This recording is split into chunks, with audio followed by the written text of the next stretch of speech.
സനാതനധർമ്മത്തിന് നാശമാകാത്തത് എന്നുകൂടി ഒരർത്ഥമുണ്ട്. ഇരുണ്ട ഗുഹകളിൽ നിന്നും കാലം ഇറങ്ങി പുറപ്പെട്ടിട്ട് അത് വെളിച്ചത്തെ പുണർന്നെടുത്താണ് സനാതനധർമ്മത്തിന്റെ ജനനം. കാലത്തിന്റെ ഒപ്പം ജനിച്ച് ആനുകാലികമായതാണ് സനാതനധർമ്മത്തിന്റെ ജീവനും ആരോഗ്യവും. ലോകത്തിലെ നദീതീരങ്ങളിൽ ജനിച്ച പരിഷ്കാരങ്ങൾക്കൊത്ത് അവിടങ്ങളിലെ സംസ്കാരവും ആ മണ്ണിടങ്ങളിൽ ചരിത്രാവിശിഷ്ടങ്ങളായി മാറിയപ്പോഴും സാംസ്കാരിക നൈരന്തര്യത്തിന്റെ ഒരു പട്ടിക ഈ മണ്ണിൽ മാത്രം മാറി വന്ന പരിഷ്കാരങ്ങളെ കൂട്ടിയിണക്കി അടിപ്പെടാതെ അതിജീവിച്ചു പോന്നു. സംസ്കാരത്തിന്റെ നിത്യനൂതനമായ ആ സുവർണ നൂലിനെയാണ് നാം സനാതനധർമ്മം എന്ന് വിളിച്ചത്. കുടുംബം ഉദാത്തമായ ഒരു സങ്കല്പമാകുന്നത് ഇവിടെയാണ്. മാതാവും പിതാവും ഗുരുവും ദൈവതുല്യമാകുന്നത് ഇവിടെയാണ്. ഭൂമി മാതാവും ജനത പുത്രരും ആകുന്നത് ഇവിടെയാണ്. സ്ത്രീ ദേവിയാകുന്നത് ഇവിടെ മാത്രമാണ്. പ്രജ്ഞാനം ബ്രഹ്മ, അറിവാണ് ഈശ്വരൻ എന്ന ആപ്തവാക്യം ഇവിടെ നിന്ന് പുറപ്പെട്ടു വന്നതാണ്. അന്നദാത സുഖീ ഭവന്തു, അന്നം തരുന്നവന് സുഖം ഭവിക്കണേ എന്ന് പ്രാർത്ഥിക്കുന്നത് ഇവിടെയാണ്. ഭൂമി എന്റെ അവകാശമല്ല എന്ന ബോധം ഇവിടെ നിന്നുള്ളതാണ്. മുറിച്ചെടുക്കും മുന്നേ മരങ്ങളോട് പ്രാർത്ഥിച്ചത് ഇവിടെയാണ്. കിളികളോട് മാപ്പപേക്ഷിച്ചത് ഇവിടെയാണ്. ഒരിറ്റ് തൊട്ടാവാടിയെപ്പോലും യാചിച്ചിട്ട് ഇലയിറ്റിച്ചത് ഇവിടെയാണ്. എന്തു നദയോ വർഷന്തു പർജന്യഹ സുബിപ്പല ഔഷധയോ ഭവന്തു എന്ന് പ്രകൃതിയെ പൂജിച്ചത്, മലയെ ആരാധിച്ചത്, മഴയ്ക്കായി പ്രാർത്ഥിച്ചത് ഇവിടെയാണ്. മുല്ലവള്ളിയെ തേന്മാവിനെ ഏൽപ്പിച്ചു പോകുന്ന സാഹോദര്യത്തിന്റെ കരുതലും സ്പർശവും ഇവിടെയാണ്. പ്രാവിന്റെ ജീവന് പകരം രാജ്യദേഹം പരുന്തിന് ബലിയാകുന്നത് ഇവിടെയാണ്. അന്ധന് രാജാവിന്റെ കണ്ണുകൾ ദാനം കിട്ടുന്ന നേത്രദാനത്തിന്റെ ബാലപാഠം കേട്ടത് ഇവിടെ നിന്നുമാണ്. നേശേ ബലസ്തേതി ശരേധർമ്മം, ബലവാനാണ് എന്ന് കരുതി അധർമ്മം പ്രവർത്തിക്കരുത് എന്ന രാജനീതിയുടെ ധർമ്മശാസനം ഇവിടെ നിന്നുള്ളതാണ്. യഥോ ധർമ്മസ്തോ ജയ, ധർമ്മമേ ജയിക്കൂ എന്ന അമ്മവാക്കിന്റെ അനുഗ്രഹമുള്ളത് ഇവിടെയാണ്. ശതഹസ്തേന സമാഹാരേ സഹസ്രഹസ്തേന വികിര, 100 കൈകൾ കൊണ്ട് എടുക്കാനും 1000 കൈകൾ കൊണ്ട് കൊടുക്കാനും പഠിപ്പിച്ച അധ്വാനത്തിന്റെയും ഉപഭോഗത്തിന്റെയും പ്രത്യയശാസ്ത്രം ഇവിടെ നിന്നുള്ളതാണ്. സംഗീതത്തെയും സാഹിത്യത്തെയും ദേവിയാക്കി ഉപാസിച്ച് അവളുടെ ഇരുമുലകളും കുളിച്ചു വളർന്നത് ഇവിടെയാണ്. എല്ലായിടത്തു നിന്നും അറിവ് ഒഴുകി വരട്ടെ എന്ന പ്രാർത്ഥന ഇവിടെ നിന്നുള്ളതാണ്. എത്ര വിശ്വം ഭവത്യേക നീടം, ലോകം ഒരു പക്ഷിക്കൂട് പോലെയാകട്ടെ എന്ന പ്രാർത്ഥന കേട്ടത് ഇവിടെ നിന്നാണ്.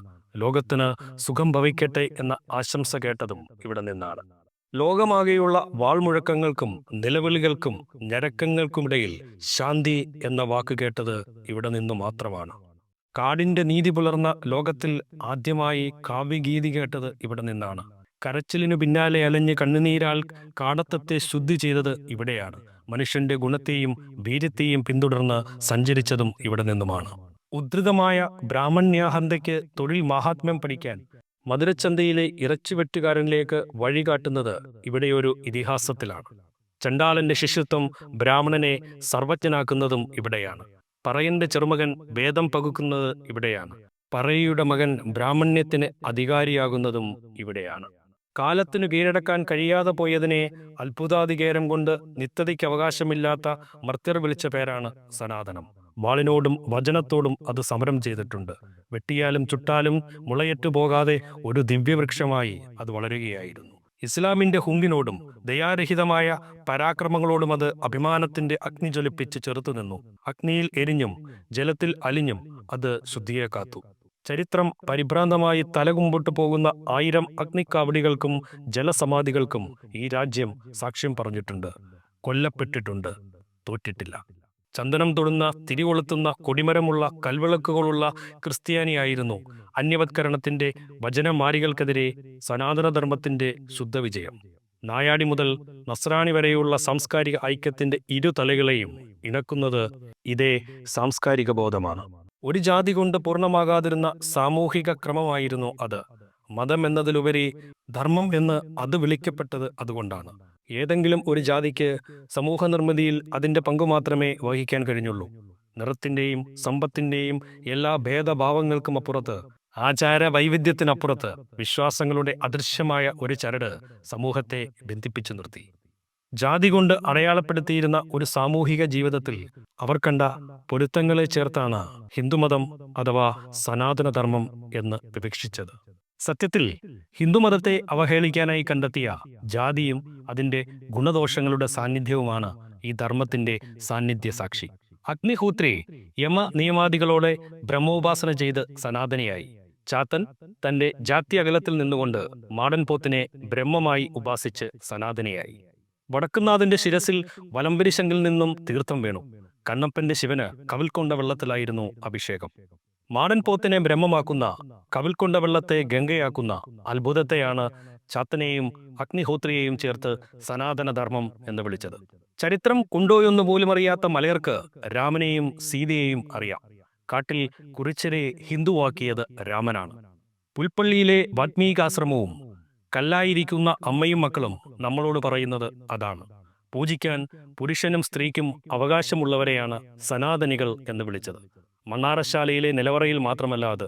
വനാന്തരങ്ങളിൽ സാന്താളരുടെ ഗോത്രഭൂമിയിൽ ആണും പെണ്ണും ശിവനെയും രാമനെയും പൂജിക്കുന്നു. പൂജാ വൈവിധ്യങ്ങൾക്കിടയിലും ശിവനും രാമനും ചേർന്ന് സാന്താളരെ ഹിന്ദുവാക്കുന്നു. പെണ്ണിന് പൂജയും വിലക്കും വിധിക്കുന്ന വൈവിധ്യത്തെ കൂടിയാണ് സനാതനം എന്ന് വിളിക്കുന്നത്.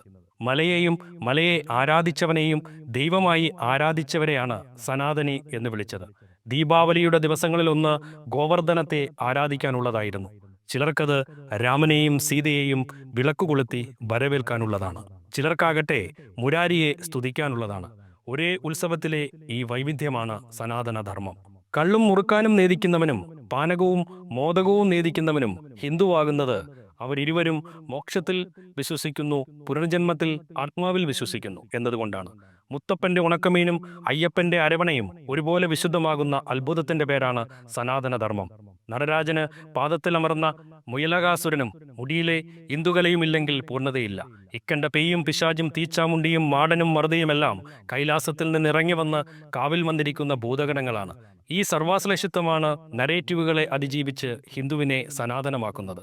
ആകാശത്തിൽ നിന്നുമല്ല, പ്രകൃതിബോധത്തിൽ നിന്നും ഈശ്വരീയത കണ്ടെത്തിയവരെയാണ് ഹിന്ദു എന്ന് വിളിച്ചത്. അവരാണ് മാതൃദേവതാ സങ്കല്പത്തെ പരാശക്തിയായി 1000 പേരിട്ട് വിളിച്ചത്.